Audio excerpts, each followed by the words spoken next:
결혼 5년 차. 나는 투명인간처럼 살았다. 서강그룹 맏며느리라는 근사한 액자 속에 박제된 금빛 새장 속의 카나리아. 내 존재의 목적은 단 하나, 이 재벌 가문의 후계자를 낳는 것이었다. 하지만 내 배는 저주라도 내린 듯 메마른 땅처럼 아무런 소식이 없었다. 아이러니컬하게도 내 남편 강지훈의 여자 최유라라는 여배우는 너무나 쉽게 아들을 낳았다. 시어머니 서강그룹의 고고한 안주인은 기쁨에 어쩔 줄 몰라 했다. 그 사생아의 100일 잔치를 준비하는 열의는 몇 해 전 우리 결혼식을 치를 때보다 100배는 더 뜨거웠다.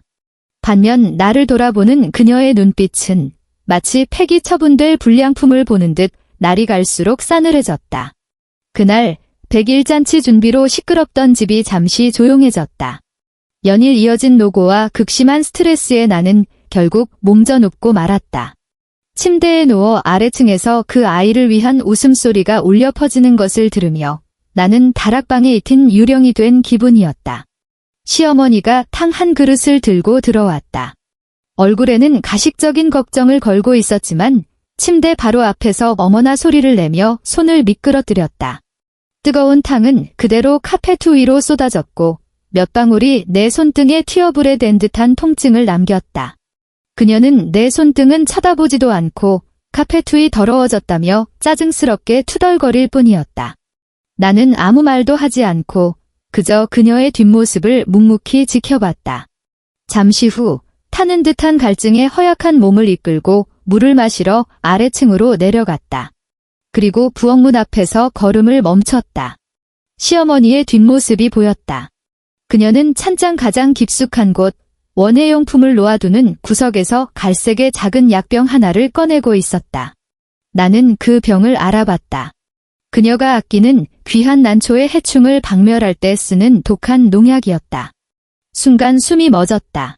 그녀는 병뚜껑을 열고 그늘진 얼굴로 병 안의 액체를 옆에 놓인 만두소에 한 방울 떨어뜨리기 시작했다. 내가 가장 좋아하는 삼선 만두소였다. 그녀는 마치 해방을 위한 묘약이라도 만드는 사람처럼 느긋하고 침착한 손길로 만두소를 휘저었다. 그녀는 내가 평소처럼 그녀가 손수 차려준 음식을 조용히 받아먹고 소리 소문 없이 사라져 주리라 믿었을 것이다. 그 여자와 그녀의 품에 안긴 후계자를 위해 본처의 자리를 비워주기를 바랐을 것이다. 그 순간 내 마음속 무언가가 완전히 부서져 내렸고 이내 죽어버렸다. 지난 5년간의 인내와 순종, 스스로를 기만했던 모든 것이 차가운 재가 되어 흩어졌다. 나는 소리 없이 마음속 깊은 곳에서부터 웃음이 터져나왔다.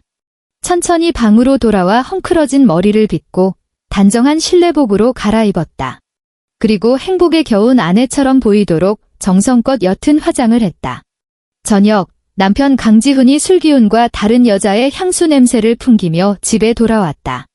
나는 김이 모락모락 나는 만두 접시를 들고 그에게 다가가 내가 낼 수 있는 가장 부드럽고 달콤한 목소리로 말했다. 자기야, 왔어. 당신이 제일 좋아하는 삼선만두 만들었는데 뜨거울 때 얼른 먹어. 그는 의외라는 듯 나를 쳐다봤다. 아픈 와중에도 이렇게 현모양처 노릇을 하는 내가 놀라웠을 것이다.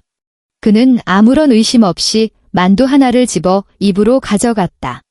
심지어 맛있네라며 칭찬까지 했다. 음식을 삼키는 그의 모글대를 보며 나는 알았다. 나의 전쟁은 그가 만두를 삼킨 그 순간부터 시작되었다는 것을. 지난 5년은 길고도 선명한 악몽 같았다. 오늘은 우리의 5주년 결혼기념일이었다. 나는 오후부터 그가 가장 좋아하는 음식들로 가득한 저녁상을 차렸다. 값비싼 한우, 남해에서 막 공수한 전복, 그리고 손이 많이 가는 신선로까지. 흔들리는 촛불이 경기도 일산에 위치한 수십억 원짜리 텅 빈 아파트를 더욱 쓸쓸하게 비췄다. 나는 바보처럼 그가 사주고도 입을 기회조차 거의 없었던 실크 드레스를 입고 식탁에 앉아 있었다. 7시부터 9시까지, 그리고 다시 10시까지. 식탁 위의 음식은 내 마음처럼 차갑게 식어버렸다. 10시 1분, 드디어 그의 전화가 걸려왔다. 서아야, 미안. 광화문에서 중요한 술자리가 있는데 도저히 빠질 수가 없네. 거래처 사람들이 너무 붙잡아서 말이야. 알지? 먼저 자. 기다리지 말고. 그의 목소리는 언제나처럼 젠틀하고 부드러웠지만 미안함은 한치도 느껴지지 않았다. 나는 응 하고 대답했다. 알았어. 술 너무 많이 마시지 마. 그리고 전화를 끊었다. 울지 않았다. 눈물은 이렇게 힉 수많은 밤 동안 이미 다 말라버렸다. 나는 자리에서 일어나 거의 손도 대지 않은 음식들을 하나씩 음식물 쓰레기통에 쏟아부었다. 그릇이 부딪히는 소리가 이 적막한 집안에서 유난히 날카롭게 울렸다. 나는 강지훈이라는 사람과 결혼한 게 아니었다. 서강그룹 상무의 아내라는 타이틀과 결혼한 것이었다.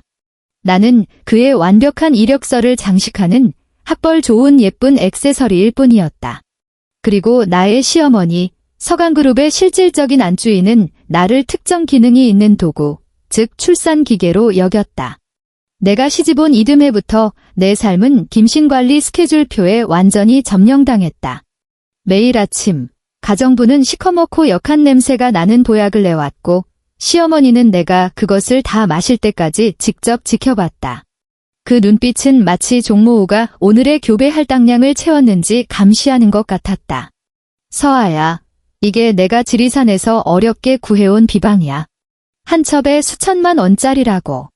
우리 집안의 대를 잇기 위해서라면 이보다 쓴 것도 마셔야지. 그녀는 늘 그렇게 말했다. 그녀는 정기적으로 주치의를 집으로 불러내채온 호르몬 수치, 배란 주기 등 모든 신체 데이터를 검사하게 했다. 내 몸은 더 이상 내 것이 아니었고 차갑게 기록되는 데이터 쪼가리에 불과했다. 생리가 터질 때마다 죄인이 된 기분이었다. 화장실에서 그 붉은 흔적을 볼 때면 안도감 대신 온몸을 짓누르는 공포와 죄책감이 밀려왔다. 화장실을 나서면 시어머니의 얼음장 같은 시선이 비수처럼 날아와 박혔고 온종일 집안의 공기는 숨막힐 듯이 낮게 가라앉았다. 나는 이 집의 죄인이었다. 단지 내 자궁이 마땅히 해야 할 의무를 다하지 못했다는 이유만으로. 전환점은 예고 없이 찾아왔다. 하지만 나를 위한 것이 아니었다. 남편의 내연녀, 드라마에선 늘 청순가련한 여주인공만 맡던 그 여배우 최유라가 임신했고 아들을 낳았다. 이 소식은 폭탄처럼 터져 이 집에서 나의 처지를 완전히 바꿔놓았다. 시어머니의 태도는 180도 달라졌다. 더 이상 그 쓰디쓴 탕약을 강요하지 않았다. 나는 이제 투자할 가치를 잃었기 때문이다. 그녀는 노골적으로 최유라를 각종 가족 모임에 데리고 다니기 시작했다. 추석이었던 그날이 기억난다. 나는 맏며느리로서 사흘 전부터 부엌에서 제사 음식을 준비하느라 허리도 펴지 못했다. 그런데 추석 당일 최유라가 강보에 쌓인 아기를 안고 마치 개선장군처럼 강지훈의 에스코트를 받으며 들어섰다.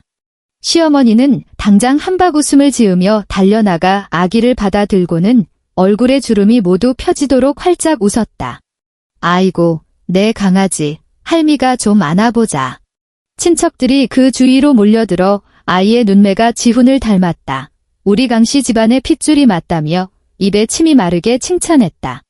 반면 나는, 이 집의 정식 아내인 나는 기름 냄새 밴 한복을 입고 마지막 전 접시를 들고 부엌에서 나왔지만 마치 이질적인 하녀 같았다. 아무도 나를 쳐다보지 않았고 내가 끼어들 자리조차 남겨주지 않았다. 나는 그 자리에 뜨거운 접시를 든 채 서 있었다. 내 남편이 다른 여자의 이마 위 잔머리를 다정하게 쓸어 넘겨주는 것을, 내 시어머니가 그 아이를 안고 가족 변호사에게 혼외자 상속권에 대해 자문하는 것을 그저 바라볼 수밖에 없었다. 내 존재는 그들에게 완벽하게 무시당했다. 나를 무너뜨린 마지막 지푸라기는 그 사생아를 위해 준비된 100일잔치였다. 나는 시어머니의 지시에 따라 호텔 선정부터 하객 명단, 연회장의 꽃 장식 하나까지 모두 내 손으로 처리해야 했다. 이것은 극도의 수치심을 주기 위한 행위였다. 알을 낳지 못하는 암탉인 내가 어떻게 진정한 후계자를 위해 헌신하는지 모두에게 보여주려는 속셈이었다. 연일 이어진 육체적 노동과 엄청난 정신적 압박에 나는 결국 쓰러져 고열에 시달렸다. 이 소리 없는 능지처참 속에서 죽어가고 있다고 생각했을 때 나는 그 장면을 목격했다. 부엌에서 내가 가장 좋아하는 삼선만두소에 그 치명적인 농약을 섞고 있는 시어머니의 모습을. 그녀의 손길은 너무나 평온했고 얼굴에는 심지어 후련하다는 듯한 희미한 미소까지 감돌았다. 그녀는 나를 죽이려 했다. 가장 눈에 띄지 않고 가장 사고처럼 보이는 방식으로 나를 이 세상에서 지워버리려 했다. 그 순간 사랑, 가족, 인내에 대한 내 머릿속 모든 환상이 가루가 되어 사라졌다. 지옥이 어떤 곳이냐고. 지옥은 바로 당신이 5년간 사랑하고 청춘과 존엄을 모두 바친 가족이 당신을 위해 치명적인 독이 든 음식을 냉정하게 준비하고 있는 곳이다. 나는 침대에 누워 북처럼 울리는 심장 소리를 들으며 손끝부터 혈액이 차갑게 식어가는 것을 느꼈다. 하지만 이상하게도 두렵지 않았다. 이전에는 없었던 서늘한 각성만이 느껴졌다. 그 온순하고 인내하며 남편이 돌아오기만을 기다리던 윤서아는 엎질러진 그 탕국과 함께 죽어버렸다. 살아남은 것은 복숙이었다. 강지훈이 첫 번째 만두를 먹었을 때 보이지 않는 손이 내 심장을 꽉 움켜쥐는 것 같았다. 그는 굶주림과 알코올 기운 탓인지 아무것도 눈치채지 못하고 빠르게 먹어치웠다. 두 번째, 세 번째. 접시 위의 만두가 눈에 띄게 줄어들었다. 나는 얼굴에 부드러운 미소를 유지하기 위해 손톱이 손바닥을 깊게 파고들도록 힘을 주었다. 천천히 먹어, 체하겠다. 나는 상냥하게 말하며 그의 잔에 물까지 따라주는 친절을 베풀었다. 대략 5분쯤 지났을까? 그의 안색이 변하기 시작했다. 그는 젓가락을 내려놓고 미간을 찌푸리며 배를 움켜쥐었다. 왜? 속이 좀 이상한데 그의 목소리가 떨리기 시작했고 이마에는 식은땀이 송골송골 맺혔다. 곧 그는 격렬하게 헛구역질을 하며 마치 배를 밟힌 새우처럼 몸을 말고 바닥을 뒹굴었다. 나는 움직이지 않았다. 그저 그의 맞은편에 앉아 고통스럽게 몸부림치는 그를 냉정하게 지켜봤다. 이것이 나를 배신한 대가다. 이것이 너희가 내게 주려 했던 고통이다. 나는 바로 구급차를 부르지 않았다. 대신 천천히 주머니에서 휴대폰을 꺼내 고통으로 일그러진 그의 얼굴과 식탁 위에 남은 몇 개의 만두를 향해 녹화 버튼을 눌렀다. 영상 속에서 그의 창백한 입술이 열렸다 닫히며 내게 도움을 청하는 듯했지만 내 눈에는 소리 없는 고발로만 보였다. 1초가 모두 법정 증거가 될 터였다. 꼬박 1분을 녹화하고 나서야 나는 휴대폰을 껐다. 그리고는 잔뜩 겁에 질려 울음이 터질 듯한 목소리로 112에 신고했다. 살려주세요. 남편이 갑자기 쓰러졌어요. 만두를 먹었는데 빨리 와서 좀 살려주세요. 전화를 끊자마자 나는 곧바로 대포폰을 이용해 가십거리를 좋아하는 연예부 기자 몇 명에게 익명의 문자를 보냈다. 단독 서강그룹 장남 강지훈, 심야의 음식물 중독 의심으로 ICU 긴급 후송. 생사 불투명. 이 모든 것을 마친 후에야 나는 강지훈의 곁으로 달려가 목이 터져라 그의 이름을 부르며 굵은 눈물을 뚝뚝 흘렸다. 구급대원들이 들이닥쳤을 때 그들의 눈에 비친 것은 남편의 갑작스러운 사고에 비통해하는 아내의 모습이었다. 병원의 복도는 눈이 시리도록 하였다. 나는 벽에 기댄 채 몸을 부들부들 떨었다. 얼굴에는 눈물 자국이 선명했고 금방이라도 부서질 듯 연약해 보였다. 시아버지인 서강그룹 강 회장과 시어머니가 소식을 듣고 달려왔다. 시어머니는 나를 보자마자 따지려 달려들었지만 강 회장의 엄한 눈빛에 저지당했다.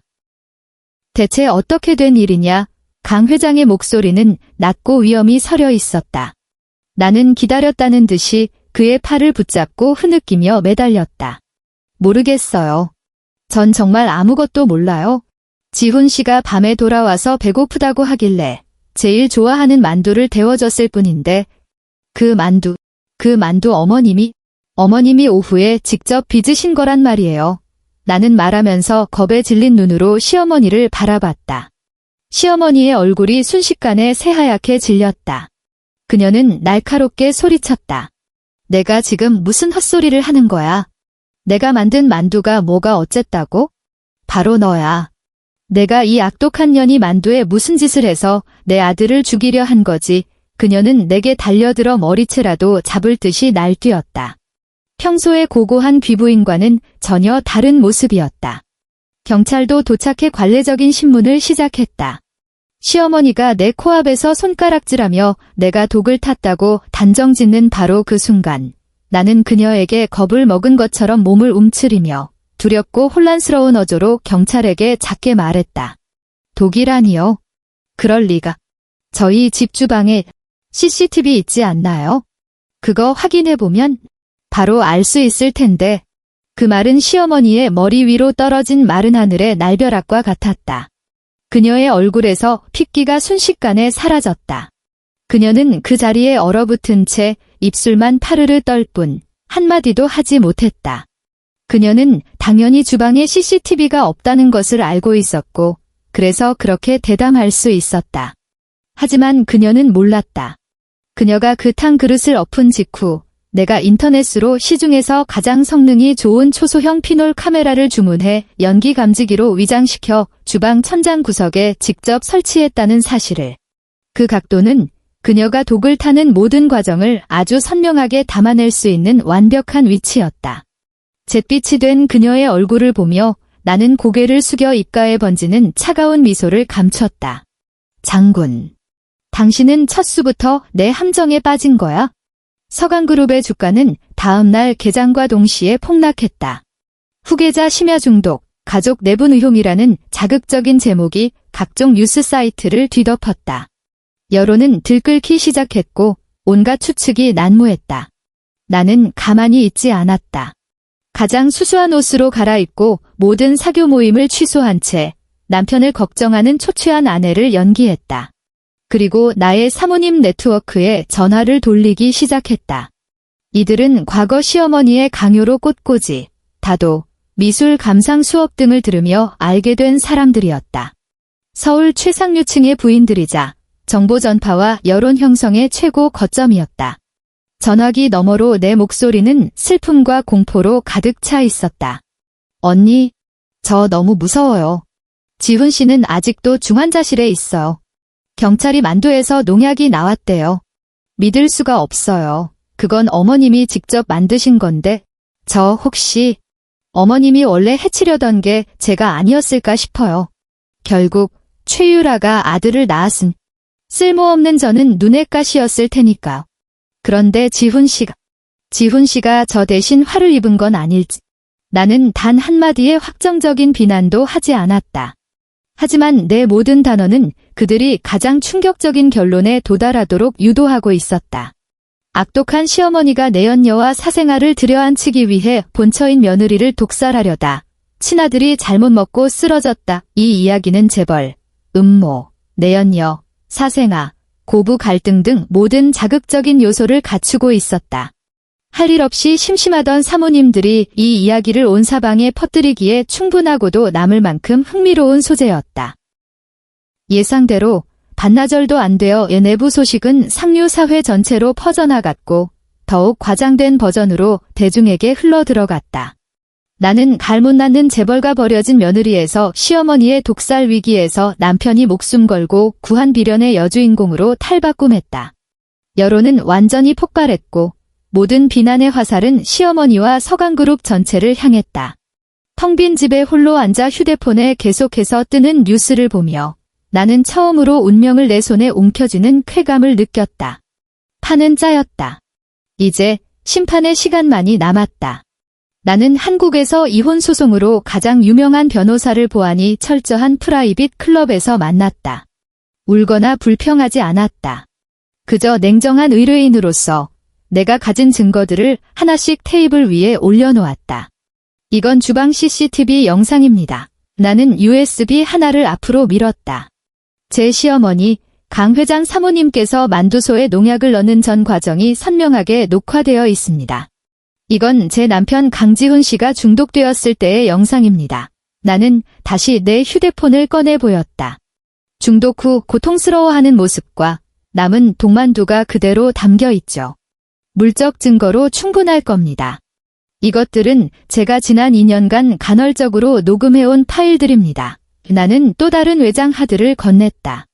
시어머니가 제게 가한 정신적 학대, 정체불명의 탕약을 강제로 마시게 한 것, 그리고 불임을 이유로 저를 모욕했던 모든 대화가 들어있습니다. 나는 이 사람 잡아먹는 집에서 살아남으려면 무언가 남겨야 한다는 것을 진작부터 알고 있었다. 그녀가 처음으로 그 시커먼 약을 억지로 먹였을 때부터 내 옷 주머니에는 항상 작은 녹음기가 들어있었다. 마지막으로 이 진단서입니다. 나는 마지막 서류이자 나의 비장의 무기를 꺼냈다. 서울대학교 병원 전문의의 소견서입니다. 제 신체 기능은 모두 정상이며 임신이 늦어진 이유는 장기간의 극심한 정신적 스트레스와 불안 상태로 인한 스트레스성 불임이라는 소견입니다. 다시 말해 그들이 제 어머니가 될 가능성을 직접 없애버린 셈이죠. 변호사는 테이블 위에 놓인 빈틈없이 연결된 증거들을 보며 처음에 직업적인 표정에서 놀라움으로 그리고 이내 감출 수 없는 감탄의 눈빛으로 변했다. 그는 안경을 고쳤으며 나직이 말했다. 윤서아 씨, 이 정도의 증거라면 이건 단순한 이혼 소송이 아닙니다. 살인미수 사건입니다. 원하시는 게 무엇입니까? 이혼, 나는 단호하게 말했다. 그리고 이 가문과 완벽하게 연을 끊고 싶습니다. 생명에 대한 심각한 위협, 남편의 혼외정사 및 사생아 출산, 장기간의 정신적 학대로 인한 건강 악화를 사유로 이혼을 청구하고 부부 공동재산의 최대 분할을 요구할 겁니다. 그 사람 명의의 아파트, 현금, 그리고 서강 자회사에 보유한 그의 지분까지. 지난 5년간 제가 겪은 고통에 대해 가장 비싼 대가를 치르게 할 거예요. 일은 예상보다 훨씬 순조롭게 진행되었다. 반박 불가능한 영상 증거와 걷잡을 수 없이 악화된 여론 앞에서 강 회장은 그의 사업가적 본성에 가장 부합하는 선택을 했다. 꼬리 자르기였다. 그는 시어머니가 오랜 갱년기 증상으로 정신이 불안정한 상태에서 유감스러운 행동을 했다고 공식 발표했다. 며칠 후 정신병원 앰뷸런스 한 대가 조용히 강 회장 자택으로 들어갔고 한때 세상 무서울 것 없던 그 여자는 교외의 폐쇄 정신병동으로 강제 이송되었다. 그녀는 서강그룹의 위태로운 명성을 지키기 위해 희생되었다. 강지훈은 병원에서 보름 넘게 누워있다 퇴원했다. 목숨은 건졌지만 농약의 독성은 그에게 영구적인 후유증을 남겼다. 그의 간 기능은 심각하게 손상되었고 생식 능력에도 영향을 미쳤다. 이는 서강그룹의 유일한 적법한 후계자였던 그가 회사를 물려받을 자격을 완전히 상실했음을 의미했다. 내가 이혼 전문 변호사와 함께 병원으로 그를 찾아갔을 때 그는 우리의 갇힌 야수처럼 두 눈에 핏발이 서 있었다. 더 이상 온화한 신사는 없었다. 그는 나를 원망했고 자기 어머니를 더욱 증오했으며 이 모든 불행을 가져온 내연녀와 사생아를 저주했다. 너야. 전부 너 때문이야. 이 악독한 년, 그가 으르렁거렸다. 나는 차갑게 그를 내려다보며 이혼 합의서를 그의 앞에 밀었다. 사인해. 그러지 않으면 이 증거들은 내일 아침 검찰과 모든 언론사 책상 위에 올라갈 거야. 그때가 되면 서강그룹이 마주할 건 단순한 주가 하락이 아니라 가문 전체의 파멸이겠지. 당신 아버지는 당신 어머니를 희생시킨 것보다 더 끔찍한 선택을 하게 될 거고. 그는 합의서에 적힌 가혹한 조항들을 보며 가을 낙엽처럼 손을 떨었다. 그에게 선택의 여지가 없다는 것을 알고 있었다. 그가 손수 쌓아 올린 위선적인 제국이 그의 눈앞에서 산산조각 나고 있었다. 마지막 정사는 조용하고 신속하게 이루어졌다. 변호사의 입회하에 강지훈은 내게 지극히 유리한 그 이혼 합의서에 사인했다. 나는 남은 평생을 걱정 없이 살 수 있는 거액의 현금뿐만 아니라 일산의 고급 아파트 소유권, 그리고 전망 좋은 화장품 자회사의 지분 5%까지 얻어냈다. 한때 아들 하나로 인생 역전을 꿈꿨던 여배우 최유라, 그녀의 꿈도 완전히 박살났다. 강씨 집안은 모든 분노를 그녀와 그 아이에게 쏟아부었고 그들을 불행의 근원으로 취급했다. 그녀는 쫓겨났다. 명부는커녕 양육비 한 푼도 받지 못했다. 강 회장은 입막음용 돈 몇 푼을 쥐어주고 그녀를 강지훈과 서강그룹의 세계에서 영원히 사라지게 만들었다. 들리는 소문에 의하면 그녀가 아이를 안고 강지훈을 찾아갔지만 그는 역병 환자를 피하듯 그녀를 쫓아냈다고 한다. 한때의 사랑은 잔혹한 현실 앞에서 웃음거리가 될 뿐이었다. 숨막히던 그 집을 떠나던 날, 날씨는 아주 좋았다. 나는 강씨 집안의 물건은 아무것도 가져오지 않았다. 오직 내 옷 몇 벌과 이혼 합의서만 챙겼다. 차를 몰며 백미러 속에서 점점 멀어지는 저택을 보았을 때 미련은 한 점도 없었다. 윤서아는 죽었다. 그 동만도 앞에서. 이제 차에서 내리는 사람은 완전히 새로운 나일 것이다. 나는 그 거액을 흥청망청 쓰는 것으로 승리를 자축하지 않았다. 그것은 내가 원한 승리가 아니었다. 나는 분할받은 재산의 자회사 지분을 담보로 더해 작은 미술품 투자 자문회사를 설립했다. 5년 동안 꽃병처럼 길러진 여자가 안목과 인맥이 가장 중요한 미술 시장에 뛰어든다니 우습게 들릴 수도 있었다. 하지만 그들은 몰랐다. 내가 억지로 다녔던 그 수많은 사모님 수업들, 그들의 비위를 맞추기 위해 억지로 외웠던 미술사, 화파, 감정 기법들이 이미 내 뼛속에 새겨져 있다는 것을. 그들이 나를 올가매기 위해 사용했던 도구가 이제는 나의 가장 날카로운 무기가 되었다. 회사 이름은 간단하게 SY 아트라고 지었다. 내 이름의 이니셜이었다. 나는 더 이상 누군가의 아내나 며느리가 아닌 윤 대표였다. 나는 과거 사모님 모임에서 쌓았던 인맥을 활용했다. 한때 나를 내려다보고 동정했던 그들은 이제 나의 전설적인 경험과 전문적인 안목에 나를 다시 보게 되었고 나의 첫 고객들이 되어주었다. 나는 그들의 저택에 어울리는 미술품을 배치해주고 그들의 개인 펀드에 투자 자문을 해주었다. 뉴욕, 런던, 파리를 오가며 각종 경매와 갤러리를 드나들었다. 내 삶은 그 어느 때보다 바빴지만 전례 없는 통제감과 성취감으로 가득했다. 회사는 설립 첫 해에 흑자를 기록했다. 나는 잘 재단된 정장을 입고 내가 직접 고른 그림 앞에 서서 거울에 비친 단단한 눈빛에 빛나는 내 자신을 보았다. 나는 마침내 내 인생을 되찾았다.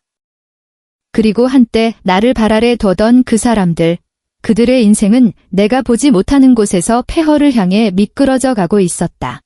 강지훈은 건강 문제와 실추된 명예 때문에 그룹에서 완전히 소외되었다. 상무 자리에서 물러나 월급만 축내는 한직으로 밀려났다.